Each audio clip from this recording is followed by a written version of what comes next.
Hello everyone and welcome to this video जहां हम angular framework समझने की कोशिश कर रहे हैं।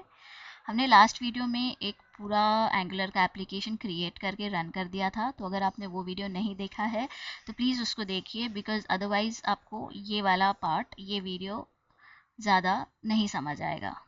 इस वीडियो में we are going to cover standalone components. Angular में स्टैंड अलोन कॉम्पोनेंट्स एक्चुअली होते क्या है वो समझेंगे। तो standalone components actually Angular 14 के बाद इंट्रोड्यूस किए गए थे।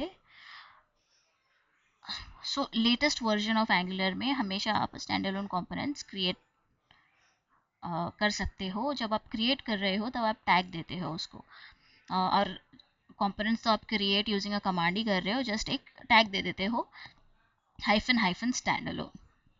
उसके बेसिस पे एंगुलर आपके लिए एक स्टैंड अलोन कंपोनेंट क्रिएट करके दे देता है। अब स्टैंड अलोन कंपोनेंट का मतलब क्या है कि अगर कोई भी कंपोनेंट स्टैंड अलोन है तो एनजी मॉड्यूल करके एक मॉड्यूल हुआ करता था पहले, उसमें आपको उसको ऐड करने की ज़रूरत नहीं, यानी एक स्टेप आपका कम हो जाता है if you are using standalone component. ये एंगुलर 14 के बाद आया हुआ फ्रेमवर्क है, तो इसलिए मोस्टली लोग अभी स्टैंड अलोन कंपोनेंट्स ही यूज़ करते हैं। You should not look at the earlier versions of any technology while you are working on that technology. So हम standalone components को ही build करेंगे। तो हम हमारा आज एक first standalone component create करते हैं, और let us call it just a component. Okay, let us create our own component today inside this application that we had created in our last video. So to do that, let us go to our command prompt again. हमारा app run हो रहा है तो एक control C करके app को stop कर देंगे।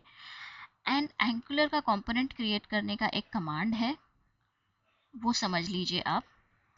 वो कमांड है ng-generate। तो मैं यहाँ पर टाइप कर देती हूँ ng-generate ng space generate space component space my stand alone और एक हाइफन हाइफन स्टैंड अलोन। तो कोई भी कंपोनेंट अगर आप क्रिएट कर रहे हो अभी लेटेस्ट एंगुलर वर्जन्स में, just add hyphen hyphen standalone to it and then it will be a standalone component. इस स्टैंड अलोन कंपोनेंट का ये नाम है my standalone. Okay, and ये कमांड का पार्ट है कि आप कंपोनेंट क्रिएट कर रहे हो। ठीक है, तो अब मैं एंटर कर रही हूँ and it will start creating the component for me. See, it has created 4 files. It has created a HTML file. It has created a spec.ts file which is also called a test file. We'll not talk about that a lot. फिर उसके बाद उसने ts file एक अलग से बनाई है। Angular में मोस्टली हम टाइपस्क्रिप्ट यूज़ करते हैं। एक ts फाइल बनाई है जिसमें actually the component class will be there and there is a css for this component as well. बना तो दिया, उसको यूज़ भी करना है, तो इसको हम अगेन VS कोड में ओपन करेंगे। तो VS कोड में आप देख सकते हैं कि ये my stand alone folder create कर दिया है उसने, और वही जो 4 फाइल्स थी वो आप यहाँ पे देख पा रहे हैं। अब कंपोनेंट तो क्रिएट कर दिया, बट अब इसको यूज़ भी करना है, राइट? तो हम ओपन करेंगे my stand alone dot component dot ts file, यानी टाइपस्क्रिप्ट फाइल को हम ओपन करेंगे, और वहाँ पर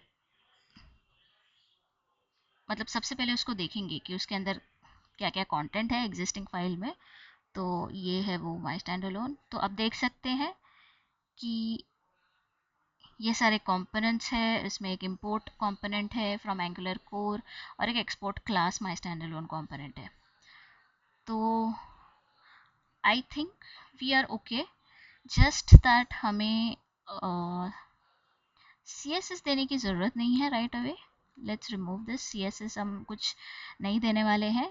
और ये जो टेम्पलेट है उसमें हम URL देने की जगह, या यहाँ पर ये URL दे रहा है राइट, HTML फाइल की तरफ पॉइंट कर रहा है, तो URL देने की जगह हम डायरेक्टली HTML यहाँ पर टाइप कर सकते हैं। तो कैसे करेंगे आप HTML टाइप? तो हमें यूजुअली क्या करते हैं, हम HTML के लिए h1 टैग ऐड करते हैं, राइट? तो हम एक h1 टैग ऐड कर देते हैं and we will say inside it is a my stand alone component. आप याद रखिए, अगर आप डायरेक्टली HTML टाइप कर रहे हो तो वो टेम्पलेट हो जाता है, और अगर आप फाइल का URL दे रहे हो तो वो टेम्पलेट URL हो जाता है। उसके बाद हम कुछ और चेंज नहीं कर रहे हैं, स्टैंड अलोन कंपोनेंट हमने बना दिया है, बट इसको अब यूज़ करना है। अब AngularJS में एक रूट कंपोनेंट होता है हमेशा, जिसमें सारे कंपोनेंट्स ऐड किए जाते हैं। तो वो रूट कंपोनेंट हमेशा app component dot HTML file है। अब प्रॉब्लम ये है कि यहाँ पर ऑलरेडी कुछ HTML कंपोनेंट है, तो मुझे वो नहीं चाहिए, तो मैं इसको निकाल देती हूँ। और मुझे यहाँ पे ऐप कंपोनेंट डॉट सॉरी हम मेरा जो नया कंपोनेंट बना है उसको डालना है, राइट। तो मैं मेरे नए कंपोनेंट के TS फाइल में जाऊँगी और उसका सिलेक्टर जो है, ये देखिए ये सिलेक्टर है, राइट। इसको कॉपी करूँगी। तो ये सिलेक्टर हमेशा टैग के जैसे यूज़ होता है, लाइक दिस। ओके, सो अब हमने ये टैग ऐड कर दिया है हमारे स्टैंड अलोन कंपोनेंट का, एंड वी आर गुड। अब हम स्टैंड अलोन कंपोनेंट यूज़ कर रहे हैं। अब जाते हैं हमारे कमांड प्रॉम्प्ट में, एंड इस चेंज्ड एप्लीकेशन को अगेन ng सर्व कर देते हैं। देखते हैं क्या चेंज दिखता है हमें, क्या कुछ एरर आता है एप्लीकेशन को स्टार्ट करते वक्त।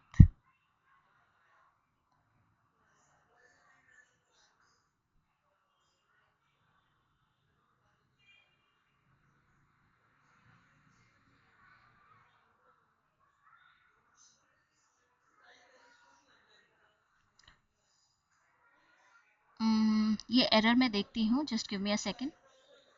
ओके, आई थिंक एक इम्पॉर्टेंट स्टेप हम मिस कर रहे थे वहाँ पर। एक इम्पोर्ट स्टेटमेंट आपके app component dot TS file में डालना होता है हमें, which is this import my standalone component. ये टेक्स्ट कहाँ से आएगा? आप अपने स्टैंड अलोन कंपोनेंट की TS फाइल ओपन कीजिए और क्लास का जो नाम है वो कॉपी कीजिएगा, एंड वो इसको यहाँ पर इम्पोर्ट कर दीजिएगा। ये करने के बाद अब फ्रॉम कहाँ से इंपोर्ट करना है वो भी मेंशन करना है हमें।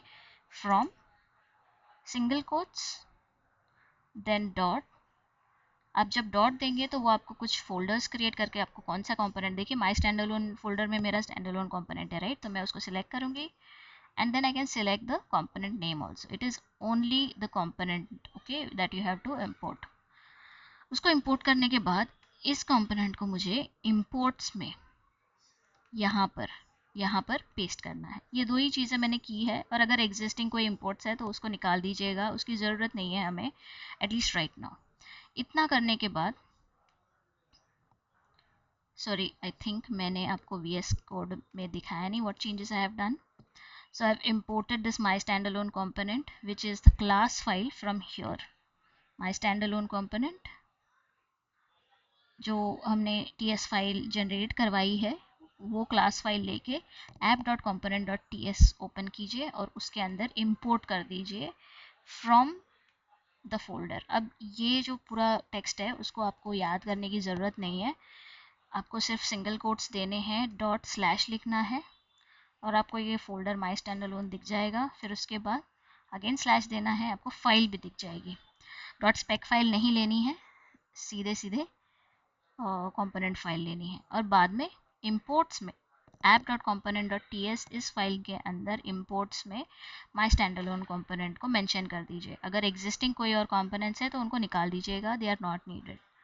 Okay, so this is what I have done and it fixed the problem. I'll go back to the command prompt. In fact I'm already running the app. Okay, मैंने क्या किया फिर command prompt में, I'll stop it and I'll again run it ng serve.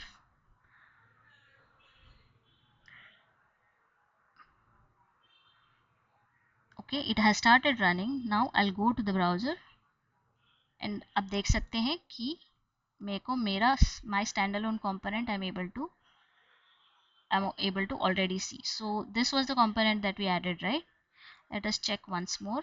Go back to the VS Code and check कि क्या हमने text डाला था जो हमें विजिबल होना चाहिए था।